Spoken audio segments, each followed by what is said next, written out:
میں نے ایک دوست کو چلہ بتایا تھا تھوڑے دیر پہلے، آپ کو بھی بتاتا ہوں۔ کہنے لگے کوئی وظیفہ بتائیں، کوئی چلہ بتائیں۔ میں نے کہا پہلا یہ ہے کہ 20 منٹ موبائل کو ہاتھ نہیں لگانا۔ تو وہ تو نہیں کر سکا، اللہ کرے آپ کر لیں، اس سے نہیں ہوا تھا۔ وہ 4-5 منٹ میں ہی اس کا چلہ ٹوٹ گیا بیچارے کا۔ آپ کے پاس تو ہر وقت کتابیں ہونی چاہیے تھی، ہر وقت کتابیں بٹنی چاہیے تھی۔ جتنی کتابیں آپ کے بزرگوں نے لکھی ہیں تو دور دور تک مثال ہی نہیں ملتی۔ تو یہ شوق جب پیدا ہوگا نا، مزاج علمی ہوگا، طبیعت سیکھنے کی ہوگی۔ زیادہ باتیں نہیں کرنی، بات کو سمیٹنا ہے۔ یہ بھی چسکا ہے، اگر کبھی لگ جائے نا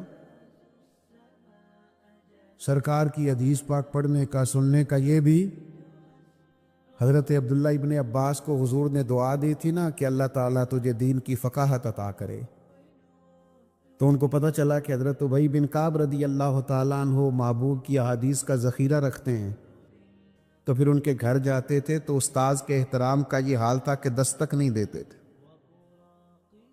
ان کے دروازے پہ بیٹھ جاتے تھے، اور فرماتے کبھی میں یوں بھی بیٹھتا کہ میں بیٹھا رہتا،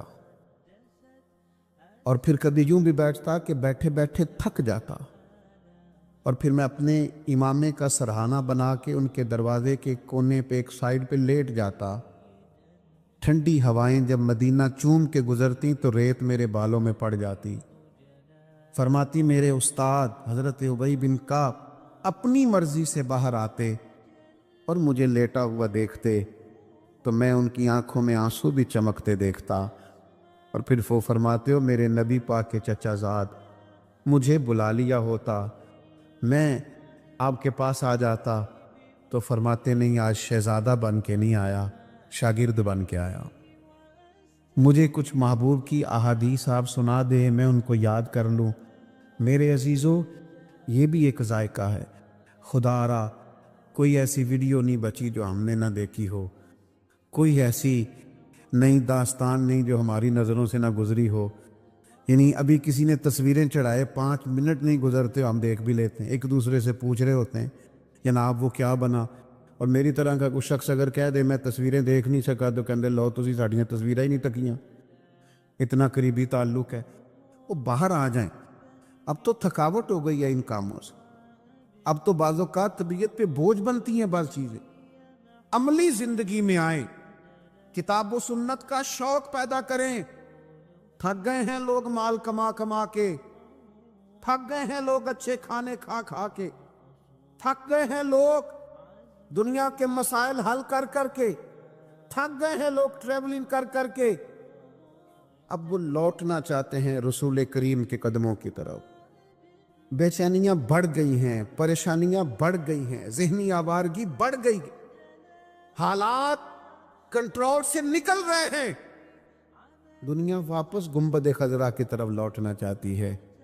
دینداروں کی ذمہ داریاں بڑھتی جا رہی ہیں، انہیں دینی ذوق اور دینی علم کے فروغ کے لیے جدید تقاضوں کے مطابق منظم جدوجہد کرنی پڑے گی۔ اور وہ طبقہ جس کے بارے میں میرا اور آپ کا خیال ہے کہ یہ بالکل بھی دین سے دور ہے، ہم کوئی 7-8 گھنٹے والی ایک فلائٹ میں موجود تھے، تو میرا خیال یہ تھا کہ یار یہ سارے لوگ شاید دنیا دار ہیں، تو میرے موبائل میں کچھ قرآن مجید ہے تو میں شاید دیکھ رہا ہوں، تو ایک نوجوان ہم نے ایسا بھی دیکھا جس نے بال پیچھے سے باندھ رکھے، پونی پہنی ہوئی، اور اس کی حالت یہ تھی کہ پینٹ شرٹ بھی چلو لوگ پہنتے ہیں پر کچھ زیادہ ہی اس نے جدید پہن لی تھی۔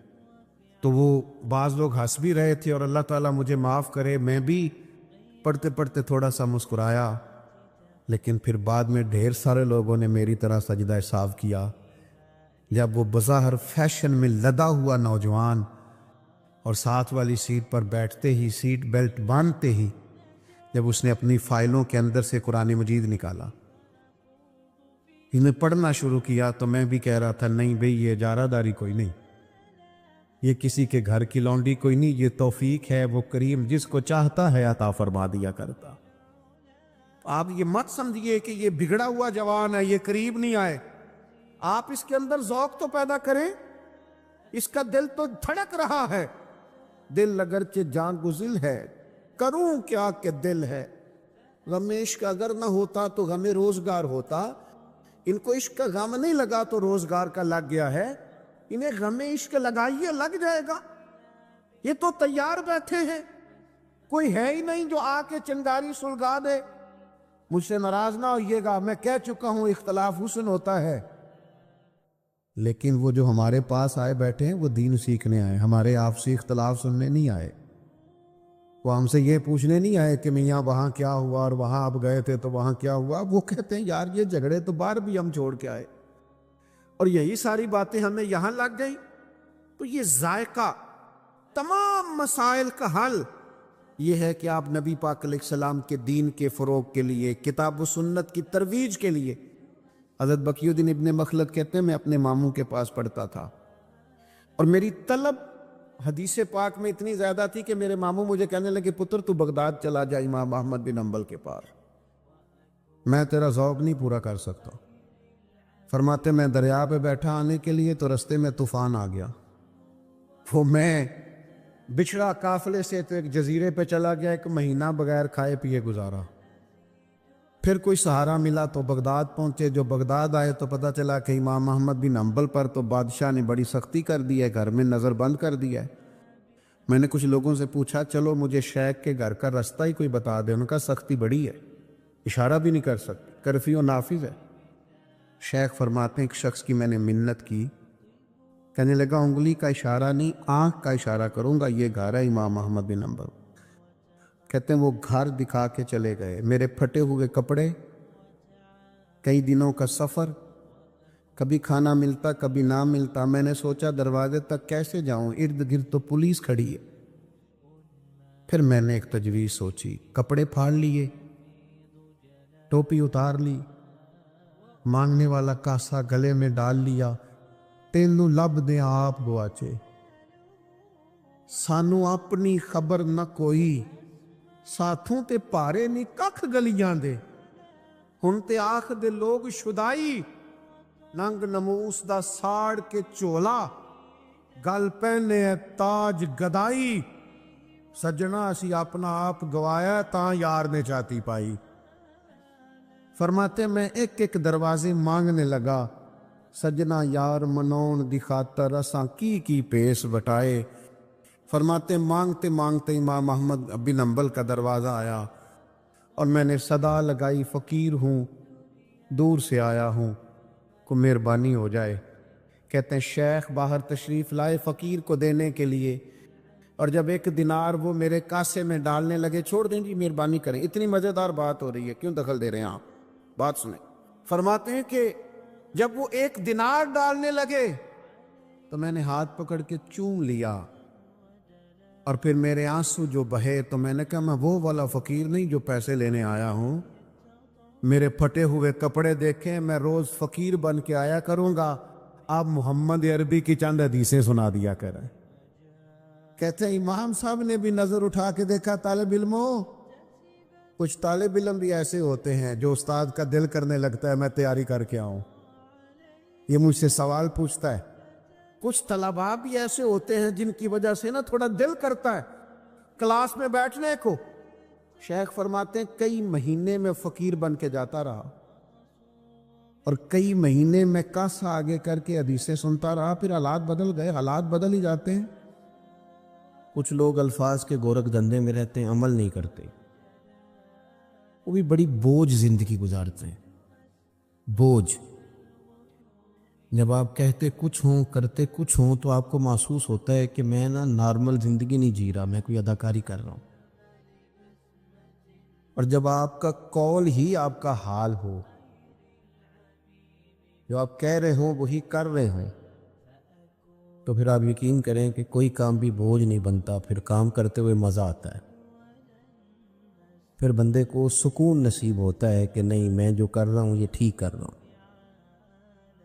اللہ تعالیٰ نے نبی پاک صلی اللہ تعالیٰ علیہ وسلم کی جو ذمہ داریاں بیان فرمائیں, نبوت کی جو ڈیوٹیاں رب نے بیان فرمائیں کہ میرے محبوب یہ ڈیوٹیاں فرمائیں گے, اللہ کی طرف سے رسول کریم صلی اللہ تعالیٰ علیہ وآلہ وسلم کے تعلق سے جو چیزیں بیان ہوئیں ان میں ایک بات یہ بیان کی گئی، فرمایا وَيُعَلِّمُكُمُ الْكِتَابَ وَالْحِكْمَةَ، میرے نبی تمہیں علم بھی سکھائیں گے اور حکمت بھی سکھائیں گے، اور وَيُعَلِّمُكُم مَّا لَمْ تَكُونُوا تَعْلَمُونَ، جو تم نہیں جانتے وہ سارا میرے رسول تمہیں عطا فرمائیں گے۔ ہمارے ہاں پہلی بات تو یہ ہے کہ علمی ذوق ہی نہیں سرے سے، اور اگر ہے بھی کچھ لوگوں میں تو وہ اس لیے سیکھتے ہیں کہ دو چار باتیں سیکھ لوں گا، پھر جا کے اپنے محلے کے مسجد کے امام سے بحث کروں گا کہ میں تو فلانی جگہ سے یہ بات سیکھ کے آیا ہوں، آپ تو یہ کرتے ہیں۔ اپنی تربیت کے لیے سیکھنا،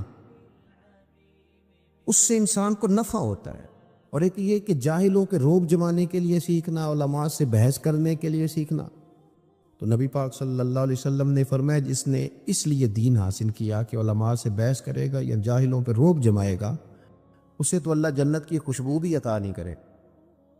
آپ اس ذہن کے ساتھ علم حاصل کریں کہ ہم نے اس پر عمل کرنا، اور آپ سیکھ لیں چیزیں۔ آپ یقین کریں بڑے بڑے پیارے بچے پریشان دیکھے، گھر اجڑتے دیکھے، اور نونہال 4 سال کے بلک بلک کے روتے، اماں بھی چاہیے ابا بھی چاہیے، طلاق ہو گئی۔ لیکن جب نیچے اتر کے دیکھا تو صرف اتنا پتا چلا کہ جہالت ہے، اس بندے نے M.Com کیا ہوا ہے، اس شخص نے FSc کی ہوئی ہے، BSc اس نے کیا ہے، یہ دنیاوی تعلیم رکھتا ہے، لیکن اس کو یہی نہیں پتا تھا کہ طلاقیں 3 اکٹھی نہیں دینی چاہیے، اسے پتہ ہی نہیں تھا۔ یہ تو صرف دھمکی دیتے ہی 3 طلاقیں دے بیٹھا ہے، اور پھر آ کے کہتا ہے مولانا اب کیا بنے گا۔ اگر اسے صرف اتنا ہی پتا ہوتا کہ طلاق دینے کا ڈھب سے طریقہ کیا ہے، اور اگر اختلاف ہو جائے تو پھر خاتون کو منانے کا، سجانے کا، سنوارنے کا، اور واپس اس کو اصلاح پہ لانے کا قرآن و سنت نے کیا طریقہ بیان کیا ہے، تو آپ یقین کریں کہ بڑے بڑے گھر اجڑنے سے بچ جاتے۔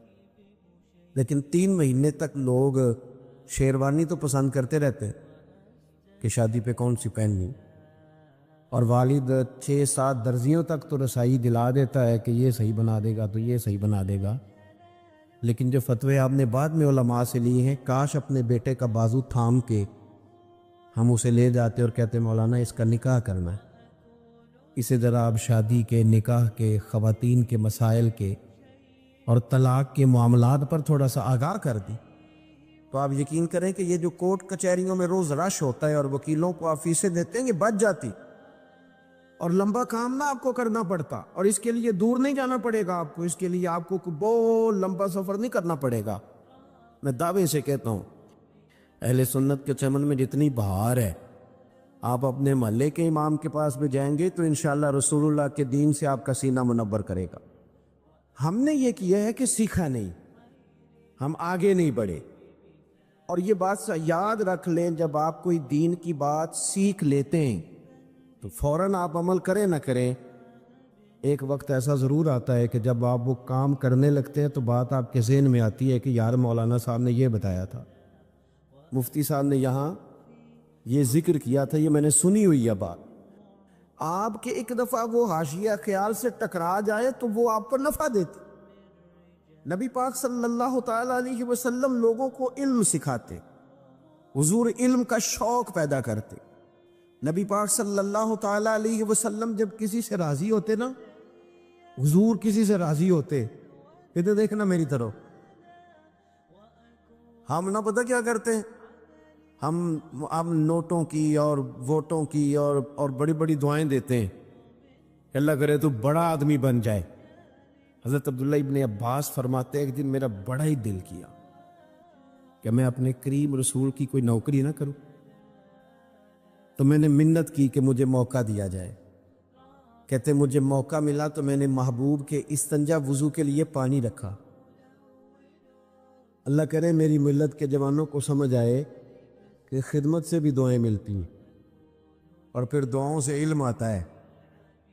حضرت عبداللہ ابن عباس کہتے ہیں میں نے جا کر کے نا پانی رکھا وضو کے لیے، سرکار نے نا وہ پانی دیکھا تو فرمایا کہ حضور جانتے تھے کہ یہ انداز کس کا ہے، فرمایا آج بلال نے نہیں رکھا، یہ آد کس کا رنگ ہے؟ تو عرض کی کہ یا رسول اللہ یہ عبداللہ ابن عباس نے رکھا ہے۔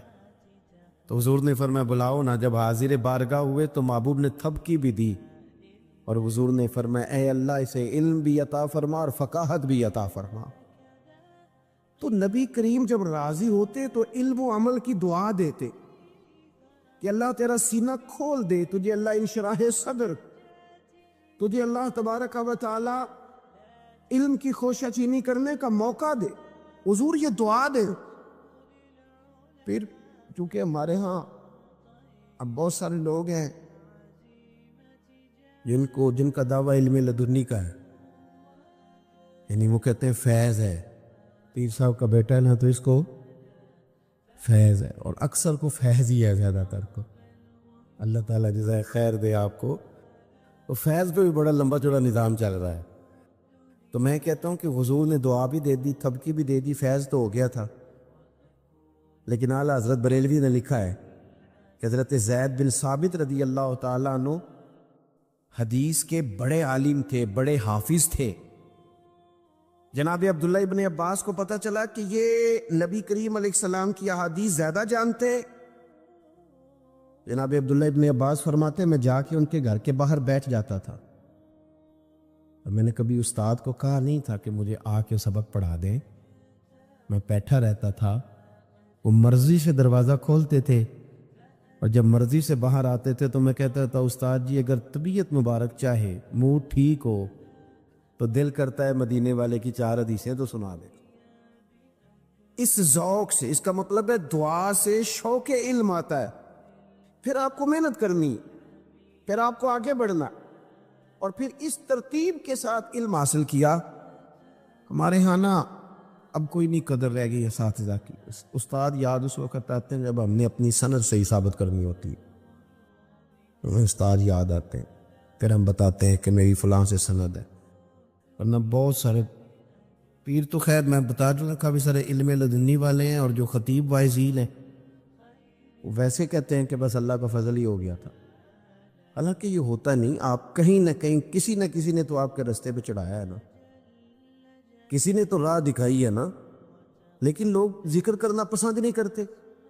اعلیٰ حضرت بریلوی رحمۃ اللہ علیہ فرماتے ہیں کہ جناب عبداللہ ابن عباس کا پھر حال یہ تھا، چونکہ شاگرد تھے حضرت زید بن ثابت رضی اللہ تعالیٰ عنہ کے، تو سرکار اعلیٰ حضرت فرماتے ہیں گھوڑے پہ آ رہے تھے حضرت زید بن ثابت، تو ایک تو یہ کہ استاد بلاتا ہے اور استاد باقاعدہ کہتا ہے کہ آؤ ذرا مجھے خدمت کی ضرورت ہے، کہا نہیں، وہ تو روٹین میں آ رہے ہیں، گھوڑے کی لگام تھامی ہے، حاجت نہیں۔ لیکن حضرت عبداللہ ابن عباس نے دور سے دیکھا، میرے استاد جی آ گئے، دوڑ کے آگے بڑھے اور گھوڑے کی لگام پکڑ لی، چلنے لگے۔ تو حضرت زید بن ثابت کہنے لگے آپ حضور سید عالم علیہ السلام کے چچا زاد ہیں، آپ کا خاندان بڑی شانوں والا، یہ آپ کیا کر رہے ہیں؟ تو جوانوں اس بات کو سمجھنا، بڑی منصوبہ بندی کر کے تمہیں علماء سے دور کیا گیا ہے، اور اس کا نقصان یہ ہوا ہے کہ سمجھدار نوجوان کو بھی دعائے قنوت نہیں آتی، سیانے بچوں کو بھی، یعنی ایسا نہیں ہے کہ وہ لوگ سمجھدار نہیں، یعنی مذہب کے ساتھ پیار کرنے والے بھی ضروری چیزوں سے بھی آگاہ نہیں۔ کیوں؟ کہ علم تو آئے گا عالم کے پاس بیٹھنے سے، اور وہاں سے تو آپ کو دور کر دیا گیا، اس کے بارے میں تو بڑا خوفناک آپ کو منظر بتایا گیا۔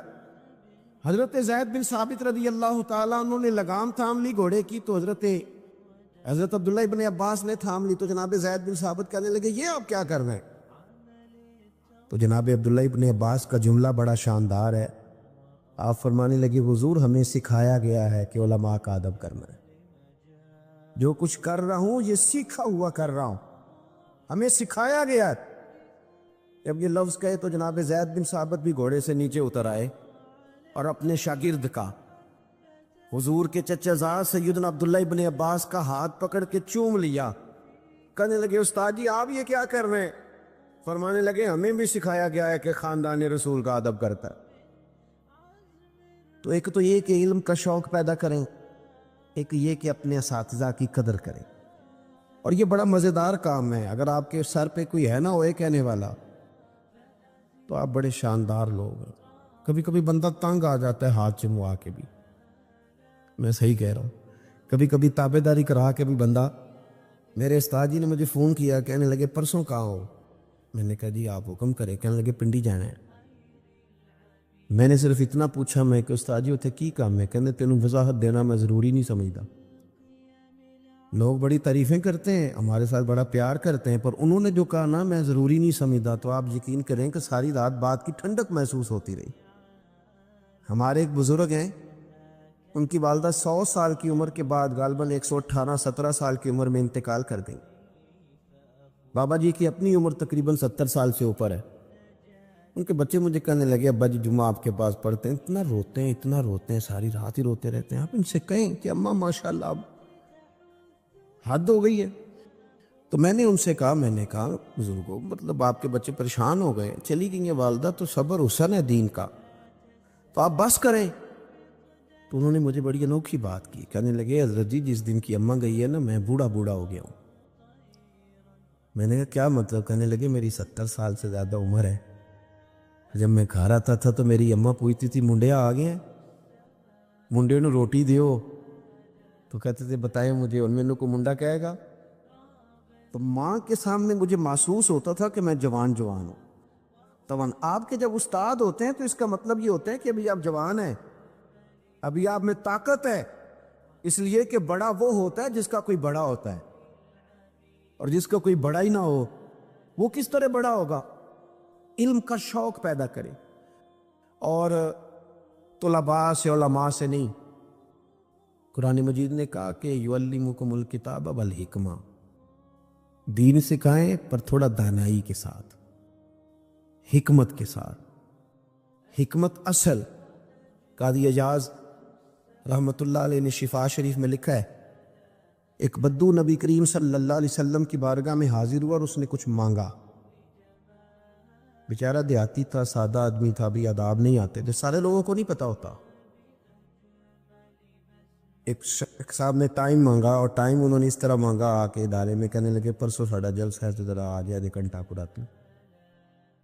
تو بچہ غصہ کر گیا، کہنے دوسرے نے میں نے کہا یار تو فضول میں غصہ کر رہا ہے، وہ بیچارے کا یہ شعبہ ہی نہیں، اسے پتہ ہی نہیں کہ مولوی بھی تھوڑا جا مصروف ہو سکتے نے، تو وہ تو بیچارہ سادہ آدمی ہے، وہ جو کہہ رہا ہے وہ اپنی دانش کے مطابق ٹھیک کہہ رہا ہے، تو اس میں غصے والی اسے سمجھائیں کہ یہ باقاعدہ ایک مرتب کام ہوتا ہے، کچھ چند ماہ پہلے چلیں گے چیزیں بنتی ہیں، تو آپ اسے سمجھائیں، ڈانٹ دیں گے اس کو کیا پتا بیچارے کو، فٹافٹ فتویٰ نہ لگائیں، جانے کب مار دے کوئی مجھے کافر کر کے، شہر کا شہر مسلمان بنا بیٹھا ہے۔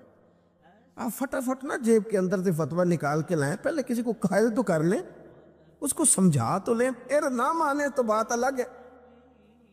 تو بدو نے آ کے سوال کیا کہ یا رسول اللہ صلی اللہ علیہ وسلم کچھ دیں، حضور نے کچھ دیا۔ صحابہ فرماتے ہیں کہ چونکہ سادہ تھا، اسے پتہ ہی نہیں تھا، آداب ہی نہیں آتے تھے، معاذ اللہ ثم معاذ اللہ نقل کفر نہ باشد۔ کہنے لگا میں تو بڑی تعریف سن کے آیا تھا، تو آپ نے کیا دیا ہے؟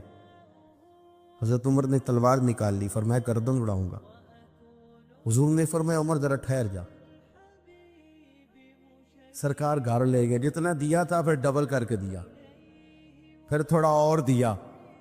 فرمایا اب تیرا کیا حال ہے؟ کہنے لگا سونیا میں نے طوفان میں بھی ہوا اتنی تیز نہیں چلتی دیکھی جتنی آپ کی سخاوت تیز چلتی، کمال ہو گئے۔ حضور فرمایا یہ بات باہر جا کے بھی کہہ دو گے؟ پھر حکمت بھی بیان کی، اب بات سنیں گے تو دل ٹھنڈا ہو، یہ بات باہر جا کے کہہ دو گے؟ اس لیے کہ جب تم نے کہا تھا نا نہیں دیتے تو صحابہ کو تکلیف ہوئی تھی، جب تم کہو گے نا بڑا دیتے ہیں تو غلاموں کے کلیجے ٹھنڈے ہو جائیں گے، کہہ دو گے؟ اس نے کہا جی کہہ دوں گا۔ باہر آیا اور آگے کہنے لگا کمال ہو گئی، دنیا میں نے بھی بڑی دیکھی ہے پر ایسی سخاوت کوئی نہیں دیکھی۔ یہ رنگ اب اللہ کے رسول صلی اللہ علیہ وسلم فرمانے لگے عمر اگر تم اسے پہلے قتل کر دیتے جو اس نے کہا تھا تو یہ دوزخ میں جاتا، اور جو کچھ اب کہہ رہا ہے گویا اس عقیدے پہ جائے گا تو رب اسے جنت عطا کرے گا۔ اور حضور پھر ایک مثال دی، فرمایا میری اور تمہاری مثال اس آدمی کی طرح جس کی اونٹنی بھاگ گئی تھی، ناک سے نکیل نکل گئی تھی، لوگ دوڑے اسے پکڑنے کے لیے، کسی نے نیزہ مارا، کسی نے ڈنڈا مارا، زخمی ہو گئی پر قابو نہ آئی۔ اللہ کرے کہ یہ بات آپ کی سمجھ میں آئے۔ کریم محبوب فرماتے ہیں پھر اس کا اپنا مالک آ گیا، اس نے لوگوں سے کہا پیچھے ہٹو، تمہیں کیا پتا ہو۔ تھوڑا سا چارہ اٹھایا زمین سے، اونٹنی کو دکھایا، وہ دوڑی آئی، پشت پہ ہاتھ پھیرا، بغیر کسی کی مدد سے کے ناک میں نکیل ڈالی، پھر اونٹنی پہ سوار ہوا اور جاتی دفعہ کہنے لگا لوگو تم نے بڑی تکلیف دی ہے میرے جانور کو، یہ اونٹنی میری ہے، اسے سنبھالنے کا طریقہ بھی مجھے ہی آتا ہے۔ گویا حضور فرما رہے ہیں عمر یہ امت میری ہے، کس طرح کر کے انہیں خیر دینی ہے یہ طریقے بھی رب نے مجھے ہی عطا فرمائے ہیں۔ آپ جب نا حکمت کے ساتھ دین پھیلائیں گے نا، میرے پاس وقت زیادہ نہیں ہے، حالانکہ ذوق کا نظام اور طرح کا۔ اعلیٰ حضرت بریلوی کا ایک فتویٰ ہے کہ جمعے کی جو اذان ہوتی ہے نا وہ امام کے بالکل سامنے نہیں دینی چاہیے، باہر دروازے پہ دیں۔ پتہ ہے آپ کو؟ اچھا جتھے ان ہوندی ہے نا امام اگے، اس ویلے لڑنا پہ آ جا کے، میں نے پہلے کہہ دیا ہے کہ مسئلہ اس لیے نہ سنا کرو کہ جا کے لڑائی کر دی، یہ نہیں کہا کہ وہ حرام ہے، وہ یہ اس طرح کا فتویٰ نہیں۔ اعلیٰ حضرت فرماتے ہیں بہتر یہ ہے کہ جمعے کی دوسری اذان، میری بات کی سمجھ آ رہی ہے، خطیب کے بالکل سامنے ہوتی ہے نا بعض مسجدوں میں۔ فاضل بریلوی نے رسالہ لکھا ہے، فرماتے ہیں باہر دو اذان دروازے پہ۔ تو اعلیٰ حضرت بریلوی رحمۃ اللہ علیہ کے دو خلفاء تھے جبل پور میں، مفتی برہان الحق صاحب جبل پوری اور مولانا عبدالسلام جبل پوری، باپ بیٹا دونوں خلیفہ ہیں۔ آپ جبل پور اکثر جاتے تھے تو وہاں سب لوگ ہی خطیب کے بالکل سامنے اذان دیتے تھے۔ تو اعلیٰ حضرت سے کسی نے مسئلہ پوچھ لیا کہ یہ آپ کے خلیفہ کے یہاں صرف باہر ہوتی ہے، تو اعلیٰ حضرت نے فرمایا کہ بھئی بہتر یہی ہے کہ باہر ہو۔ تو میں تو کوئی ایسی بات کر بھی نہیں سکتا، مزاج بھی نہیں، اور میں سمجھتا ہوں کہ لوگوں کا ذوق بھی نہیں کوئی چیز قبول کرنے والا، تو میں کرتا ہی نہیں۔ ورنہ اس دور میں جس نے بھی کام کرنا ہے اس نے ڈبل لڑائی لڑنی ہے، گھر کے اندر بھی گھر کے باہر بھی، یہ رٹا ہے ڈبل لڑائی۔ اور باہر تو بندہ لڑ لیتا ہے، گھر کے اندر لڑتے بڑی جلدی تھک جاتا ہے، اپنوں سے لڑے اور اپنوں سے بات کرے، یہ بڑا مشکل مرحلہ ہوتا ہے۔ تو اپنے بھی کئی بول پڑے، حسد ہوتا ہے لوگوں کو کوئی اور عنوان بناتے ہیں لوگ کوئی اور۔ تو ہوا یہ کہ انہوں نے بھی عنوان یہ بنا لیا، رٹے تو پرانے تھے نا اعلیٰ حضرت کے ساتھ، عنوان یہ بنا کے نا تو کچہری میں باقاعدہ مقدمہ کرا دیا، لو اس بات پہ بھی کیس ہو گیا کہ یہ کہتے ہیں جو لو جی ساری زندگی کی اذانیں خطیب کے سامنے دے رہے، اور اب انہوں نے کہہ دیا کہ باہر دے، نیا رٹا ڈال دیا۔ تو بڑے بڑے مفتی تھے جو کہہ رہے تھے جناب ہم پرانے دے رہے ہیں، اور ہماری پگڑی کھول کے رکھ دی۔ تو اعلیٰ حضرت رسالہ بھی پیش کیا، پر نہ ماننے کا کوئی علاج ہے۔ لیکن حکمت دیکھیں، جو عالم ہوتا ہے وہ حکیم ہوتا ہے، اسے صرف اپنی بات کہنی نہیں آتی، اسے اپنی بات سمجھانی بھی آتی ہے۔ اس کے اندر اللہ یہ کمال رکھتا ہے کہ اسے بات دل تک اتار نہیں آتی، اور وہ جب اپنے درد میں بات لپیٹ کے پیش کرتا ہے تو وہ سیدھی روح سے ٹکراتی ہے جا کے۔ تو مقدمہ ہو گیا، کیس ہو گیا جی۔ اعلیٰ حضرت کبھی انگریز کی عدالت نہیں گئے، فرماتے تھے عدالت تو وہ ہوتی ہے جہاں عدل ہو، کہتے تھے یہ کچہری ہے، کچہری کہتے تھے، اور کچہری میں کبھی گئے ہی نہیں۔ وہ ایک ادری ہوتا ہے جو آواز دیتا ہے، جج صاحب کے سامنے نہیں ہوتا، فلاں بن فلاں حاضر ہو، ہمارے پنجاب میں تو اس کو ادری کہتے ہیں۔ تو وہ جو آواز دیتا تھا نا جبل پور میں، جج جو تھا وہ غیر مسلم تھا، اب اس کے سامنے کیس آ گیا کہ یہ دو مولانا کی لڑائی ہے، ایک کہتے ہیں اذان خطیب کے سامنے، دوسرے کہتے ہیں باہر۔ اس نے کبھی بلاؤ مولانا احمد رضا خان کو جن پر مقدمہ ہے، مدعی تو آگے، اعلیٰ حضرت تو کبھی گئے نہیں تھے۔ تو وہ جو آواز دینے والا تھا نا وہ اعلیٰ حضرت کا مرید تھا، اس کو سبق پہلے ہی پڑھا دیا سارا۔ اور میرے اعلیٰ حضرت رحمۃ اللہ علیہ سید دیدار علی شاہ صاحب فرمایا کرتے تھے کہ فاضل بریلوی کے مدرسے کے تو نابالغوں کا علم بھی کسی سے تولا نہیں جا سکتا، نابالغوں کے علم کا یہ حال ہوتا ہے۔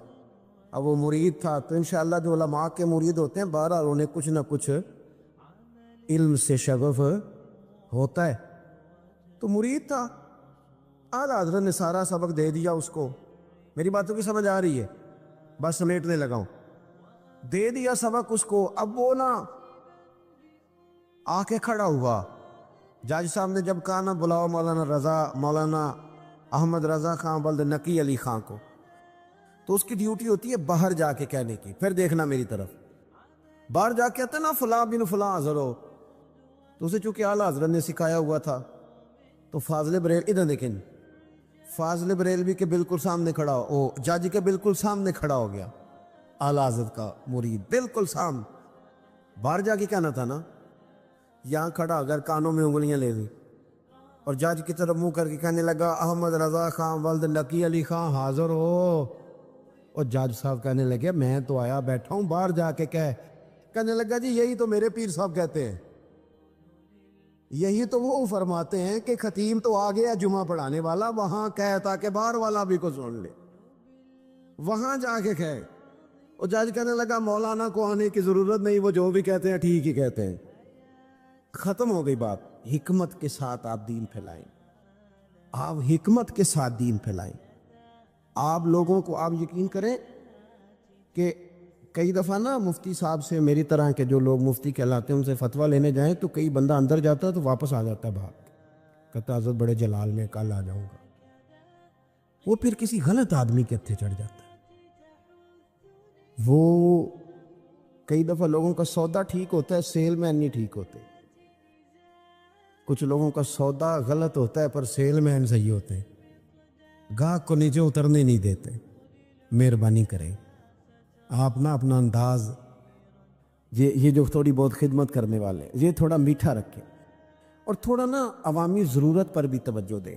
یہ جو ہمارے طالب علم ہوتے ہیں نا مدرسوں کے، ان کی چھوٹی چھوٹی خواہشات ہوتی ہیں، چھوٹے چھوٹے، وہ میں ہوں، یہ ہیں، آپ ہیں، کوئی بندہ بھی ہے، جو چیز وہ سامنے والے میں دیکھتا ہے اسے لگتا ہے وہ زیادہ اچھی ہے، جو میرے پاس ہے وہ شاید کمزور ہے. یہ فطرت ہوتی ہے. ان کا بھی کبھی کبھی دل کرتا ہے کہ مجھے برگر کھانا چاہیے. صحیح کہہ رہا ہوں. میں سفر پہ رہتا ہوں. ایک دن میں آ گیا جلدی، تو میں بڑا تھکا ہوا تھا 2-3 راتوں کا. تو میں چارپائی پہ لیٹ گیا تو میرا بیٹا دوڑ کے آیا، اس نے مجھے آ کے کہا کہ مجھے برگر کھانا ہے. چونکہ میرا دل تھا کہ مجھے کوئی 1-2 گھنٹہ ملے، میں تو گھر نہیں گیا کہ بچے مجھے تنگ کریں گے، تو میں نے اس کو 500 روپے دیے. میں نے کہا برگر منگا لو. اس کو فارغ کر کے میں نے رخ اس طرف پھیرا تو 2-3 طالب علم مدرسے کے کھڑے تھے. تو میں نے ان کی آنکھوں کے اندر ایک خاموش طلب دیکھی. تو پھر نیند نہیں آئی. پھر میں اٹھ کے بیٹھ گیا. پھر میں نے بچے کو 7,000 دیا. میں نے کہا ان سب کے لیے برگر لا، ان کو کھلا. آپ یقین کریں استحصال ہوتا ہے ان بچوں کا. میں نے دیکھا ہے. یعنی چودھری صاحب ایک سپارہ خود نہیں پڑھتے کہ مدرسے کے، اپنا ابا فوت ہوا ہے، ایک سپارہ نہیں پڑھیں گے، مدرسے کے بچوں کہیں گے پورا قرآن پڑھ کے اٹھنا ہے. کیوں جی؟ نبی پاک صلی اللہ علیہ وسلم نے فرمایا اتنا پڑھو جتنا تمہارا دل جمے، اور جب دل نہ جمے تو چھوڑ دو. آپ نے کاہے کو پابندی لگائی؟ اور پھر کہتے ہیں ٹھہر جاؤ ابھی دیگ پکنے میں دیر ہے. تیرے گھر جب کوئی مہمان آتے ہیں تو انہیں کہتا ہے دیگ پکنے میں دیر ہے ذرا ٹھہر جاؤ. کہے نا تم بچی کے سسرال والوں سے کہ دیر ہے ذرا، ان کو کہتا 2 سپارے اور پڑھ لو. کیا آپ استحصال کرتے، ظلم کرتے؟ آپ کو پتہ ہے یہ کس مسند پہ بیٹھے ہیں؟ یہ اس مسند پہ بیٹھے ہیں جو مدینے والے رسول کا راستہ ہے. آپ ان کے ساتھ اعزاز والا پیار کریں، آپ ان کے ساتھ محبت والا پیار کریں. اور میں طالب علموں سے کہتا ہوں